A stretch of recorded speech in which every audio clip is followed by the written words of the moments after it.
So the Indiana Fever have got their enforcer. They have got their enforcer for CaitlinClark.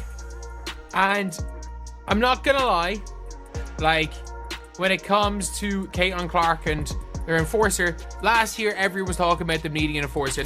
Remember when CaitlinClark faced constant rough play and flagrant fouls? Well, those days are behind her. The Indiana Fever have signed not one, but 2 enforcers to protect Clark and ensure she gets the support she deserves on the court. The closest thing they had was Erica Wheeler. That was the closest thing they had for someone to defend CaitlinClark, was Erica freaking Wheeler. Maybe Tammy, but CaitlinClark was getting hit a lot. She was getting hit a lot early and they needed their Charles Oakley. Natasha Howard and Sophie Cunningham are joining the team, and they are not here to make peace with CaitlinClark's bullies. These two are bringing unmatched toughness to the court. Clark's aggressors are about to face some tough lessons. The Fever's defense is about to be transformed, and CaitlinClark will have the protection she deserves. Want to know how these two will change the game? Let's find out. Sometimes you need one of those players on your team. You need one of those enforcers. Every good player, by the way. Every good player, every good team that is a super duper star. Most of the time have enforcer type players. Picture this: CaitlinClark, the basketball sensation everyone's been waiting for, steps onto the WNBA court for her rookie season. The crowd is buzzing, expectations are sky high, and fans are ready to see her shine. But instead of a warm welcome, she's met with elbows, shoves, and some seriously dirty plays. What's going on here? Why is Clark facing such tough resistance right from the start? That's all I see. They try so long to get respect for women's basketball, and then they treat it like a junior high school girl's locker room. Junior high school girl antics on the court. Let's break this down, because CaitlinClark didn't just face your typical rookie welcome. Last season, she endured an onslaught of physical play that went well beyond normal competition. We're talking hard fouls, cheap shots, and moves that had no place on a basketball court. It felt like a wrestling match broke out in the middle of a game. But here's the twist: Clark wasn't just getting knocked around, she was targeted. The stats tell a pretty ugly story. Are you ready for this? A staggering 177% of all flagrant fouls in the league were called against Clark. That's not bad luck or coincidence, that's a clear bullseye on her back. It was clear she had become the target of some serious aggression. What little girl wants to grow up and play in a league where you're targeted like that? How do you sit here and profess and demand that everyone take women's sports seriously when you can't even take it seriously enough to not act like a junior high queen on the court? It's stupid. It's so dumb. It looks like a soap opera. And guess who was leading the charge in this not-so-friendly rookie welcome? The Chicago Sky. They were responsible for a shocking 80% of the flagrant fouls against CaitlinClark. Talk about holding a grudge. It was as if they saw her talent and thought, nope, we can't have that. Whether it was jealousy, fear, or just plain bullying, it was clear some players in the league weren't ready to roll out the red carpet for the new star on the block. One of the most shocking moments came courtesy of Diamond DeShields from the Chicago Sky. Picture this: Clark is driving to the basket, laser-focused on making a play when, out of nowhere, DeShields sends her flying to the ground. The crowd falls silent, holding its breath, wondering if Clark will get up. It was the kind of hit that had both fans and commentators calling for someone to be ejected. But Clark, she didn't flinch. She picked herself up, dusted herself off, and got right back to work. It was a powerful statement. No matter how hard they hit her, she was ready to keep going. I feel like I'm getting hammered. That's the thing about CaitlinClark. She's got ice in her veins. While everyone else was losing their cool over the rough treatment, Clark kept her composure. She didn't back down or let it rattle her. After a particularly nasty foul from Kennedy Carter, all Clark said was, "That's just not a basketball play, but you got to play through it." Now that's mental toughness, staying focused and calm despite the pressure. Here's Clark. Her 29 points gets tripped up. While CaitlinClark's resilience is undeniable, the front office knew they had to bring in reinforcements. Enter the game changer, Natasha Howard. This isn't just any player. Howard is a 3-time WNBA champion, an all-star, and a former Defensive Player of the Year. She's not here to mess around. Well, she is here to play, but you get the point. Howard is here to send a message. Her arrival in the Indiana Fever's locker room is a major shift, and she's about to change the landscape of this team. Her defensive prowess and championship experience will elevate the Fever and provide the support Clark needs.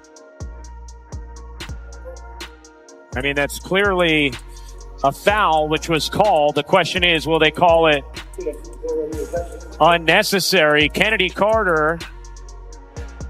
Remember how Clark was getting pushed around last season? Well, those days are over. Natasha Howard's arrival is like the Fever saying, enough is enough. She's not just bringing her skills, she's bringing a reputation that'll make any bullies think twice before messing with Clark. Picture this, Howard standing next to Clark on the court. Suddenly, those opponents who thought they could rough up the rookie don't look so tough anymore. Howard's been through the wars. She knows what it's like to fight her way to the top. Now, she's ready to fight for Clark and protect her on every play. The signing of Natasha Howard represents a massive step forward for the Indiana Fever and their quest for a championship. In Howard, the Fever gain a 3-time WNBA champion, a Defensive Player of the Year, an All-Star, and a veteran with more than 300 games played. Here's where it gets really interesting. Natasha Howard isn't just muscle. She's a versatile weapon that will transform the Fever. Last season, she averaged 17.6 points, 6.7 rebounds, and 2.9 assists per game. That's all-star level production. And get this, she can shoot threes too. Imagine the space she'll create for Clark, Kelsey Mitchell, and Aaliyah Boston in the paint. Howard's presence will open up countless opportunities for the Fever to dominate on both ends of the floor. But all of that, and we haven't yet touched upon what Howard does best: defend. Howard was named Defensive Player of the Year in 2019 and has finished in the top 10 of the Defensive Player of the Year voting 3 times in her career. Howard has averaged at least 1 block and 1 steal per game in each of her last 7 seasons.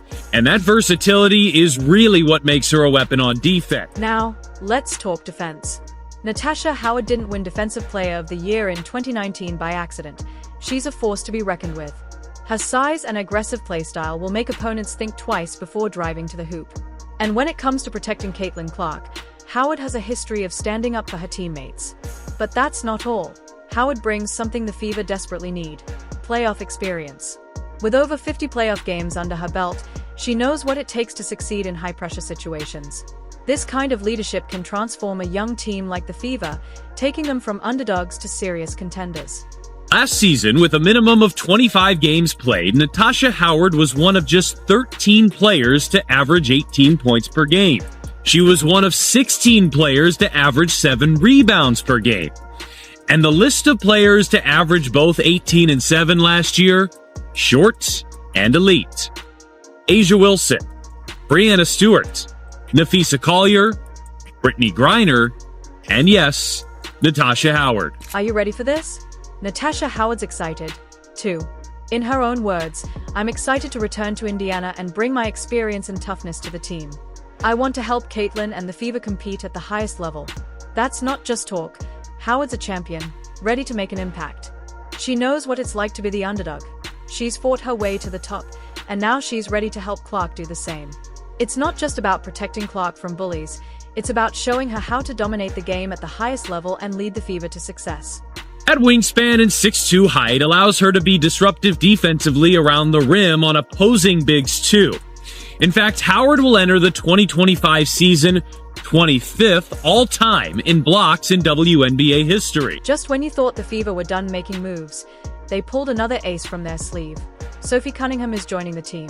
She's here to put the bullies in their place, shake things up, and ensure CaitlinClark can focus on what she does best: dominating the game. Get ready for a whole new level of intensity. CaitlinClark was getting hit a lot. She was getting hit a lot early, and they needed their Charles Oakley. You've got that in Sophie Cunningham. You might be thinking, Sophie who? Let me tell you, she's a force to be reckoned with, a sharpshooter with a mean streak, exactly what the Fever need. And here's the kicker. The Fever traded Nalissa Smith and the 8th pick in the 2025 draft to bring her in. Sounds crazy, right? Wrong, it's pure genius. Sophie Cunningham is the game changer the Fever were missing. For video, there are so many videos of Sophie Cunningham just starting brawls. Cunningham isn't just tough, she can shoot. Last season, she nailed 37.8% of her three-pointers. That's not just good, it's elite. Now, picture this: Cunningham and Clark side by side.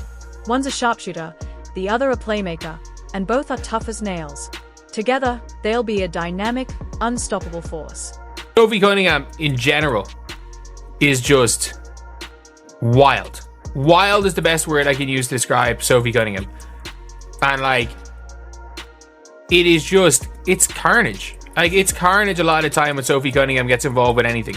The amount of fights that Sophie Cunningham has been involved in is mental. But there's more to Cunningham than just her shooting. Remember the All-Star game when everyone thought Cunningham was recruiting Clark to Phoenix? Turns out, it might have been the other way around. Clark knew exactly what she needed, a teammate who could stretch the floor and, more importantly, have her back when things got rough. She hits a three, Maisha Hines-Allen fouls her, and then tries to step over, and then Sophie Cunningham grabs her leg. Nobody's going near Maisha Hines-Allen, but no, Sophie Cunningham will start the fight. The refs are trying to break it up. None of the Mercury players are going to go near Maisha Hines-Allen. They're scared. She's scared of bejesus out of them. Maisha Hines-Allen is one of the toughest players in this league. Sophie Cunningham going head to head straight with her. If you step over anyone, you deserve to smoke. Unnecessary foul followed by the step over. Lack of Rough is something Cunningham knows all too well. She's a Taekwondo black belt. Yes, you heard that right. Having trained since she was 6 years old. Think anyone's going to mess with her on the court? Not likely. Spicy Sophie brings the fire and toughness the Fever need to elevate their game and stand strong. Like Sophie Cunningham, there are so many things where it's like, part of it her fault, part of it not her fault, but she will not back down. She will not back down under any circumstances from anything. And that is what the Indiana Fever need. If somebody hits CaitlinClark, if somebody does what Victoria Vivians did to CaitlinClark, it's not going to be CaitlinClark that's getting involved to be teed up. Sophie Cunningham's in there. You take the technical foul. You take it. What really sets Cunningham apart is her mental toughness. She's not just about physical play. She has the resilience that can't be taught. After taking hard hits during games, she gets right back up and keeps playing.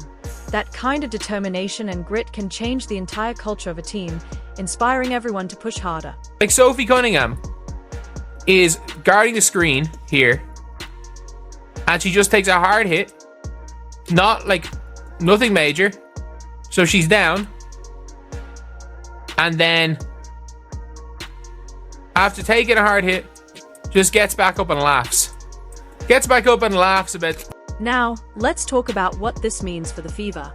With Cunningham on board, they've got a versatile wing who can score, defend, and isn't afraid to mix it up when needed. Last season, she averaged 8.4 points, 3.9 rebounds, and 2.0 assists per game. While those aren't all-star numbers, they are exactly what the Fever need to complement Clark and Kelsey Mitchell. Plus, Cunningham's ability to knock down threes creates space on the floor. With her shooting, defenses won't be able to collapse on Clark, Mitchell, or Aaliyah Boston. This opens up the entire offense, making the Fever a much more dynamic and difficult team to defend. Hard hit and goes down, obviously, gets back up and just laughs. Like, that's a legitimate thing where you're like, okay, yeah, this is a person who is just, like, there is a toughness there with Sophie Cunningham. And, like, she's not scared. But the real question on everyone's mind is this. How will Cunningham's aggressive style mesh with Clark's finesse? Will her fiery attitude be the spark that ignites the Fever's championship run, or will it burn too hot? Now, let's talk about the price of protection. You might be thinking this all sounds great, but what did it cost? The Fever said goodbye to Natasha Smith and their 8th pick in the draft. That may seem like a lot, but here's the truth. Sometimes, you've got to give up something to gain something bigger. If Cunningham helps elevate Clark and the team to new heights, it'll all be worth it. So yeah, like, a solid signing for what she does on the floor. But like, the protecting CaitlinClark type thing. Remember when Natasha Smith was the golden child, the number 2 pick with all the potential in the world? Well, turns out potential doesn't always translate into performance. Let's look at the numbers. They don't lie. Smith's stats took a nosedive last season, dropping from 13.5 points per game in her rookie year to just 10.6. That's not progress, it's a problem. And it wasn't just her offense. Smith became a liability on defense too. Her lack of speed was like watching a tortoise try to catch a cheetah. And don't even get me started on her free throw shooting. It was painful to watch, and it was holding the team back. The Fever needed more than potential. They needed consistent performance, and that's where Cunningham comes in. I forgot to mention Natasha Smith is gone. if you're the Fever. How great do you feel about that? My goodness. Like, finally. Remember when Nalissa Smith was the golden child, the number 2 pick, and had all the potential in the world? Well, turns out potential doesn't always translate into performance. Let's break it down with the numbers. They don't lie. Smith's stats took a serious dip last season, falling from 13.5 points per game in her rookie year to just 10.6. That's not progress. It's a problem. And it wasn't just her offense. Smith became a liability on defense too. Her lack of speed was like watching a tortoise chase after a cheetah. And don't even get me started on her free throw shooting. It was painful to watch and holding the team back.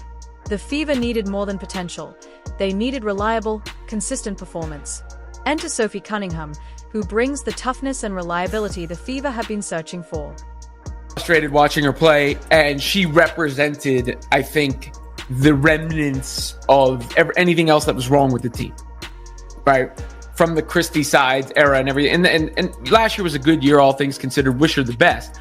But I actually think the Fever get great return here, considering I don't know where all these people think Nalissa Smith's value was so high all of a sudden, given the way she played. So, what does all this mean for the Fever? By trading Nalissa Smith and the 8th pick, they've addressed their immediate needs without sacrificing their long-term potential.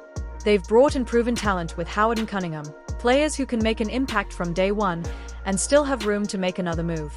Picture this, a Fever team with Clark running the point, Howard dominating the paint, and Cunningham stretching the floor. That's not just a team, it's a nightmare for opponents. And the best part? They are built to win now, while still keeping an eye on the future. The Fever are set up for success. They had the defense, rebounding, rim running with Howard. They had more shooting and two tough players, feisty players. One player who's going to have CaitlinClark's back, of course, in Cunningham. But here's the million-dollar question. How will all these new pieces fit together? We've seen Sophie Cunningham's fiery attitude light up the court, but the key to the Fever's success will be the chemistry between her and CaitlinClark. How will these two powerhouses blend their styles? It's like mixing fire and ice. Will it create steam, or will it fizzle out? One thing's for sure, the Indiana Fever just pulled off the heist of the century. They've gone from underdogs to potential champions overnight. Clark's Bullies? They're on notice. The days of pushing her around are over. The Fever aren't just building a team, they're creating a dynasty. Get ready, WNBA. The Fever are coming, and they are bringing the heat. With Clark at the helm, Howard and Cunningham watching her back, and a roster built to dominate, this team is set to take the league by storm. The Bullies who thought they could rough up Clark? They are about to learn a hard lesson. The Fever are here to win, and they are not messing around. Do you agree? Let us know in the comments, like, subscribe, and turn on all notifications so you never miss out. Click the video on the screen, and we'll see you in the next one.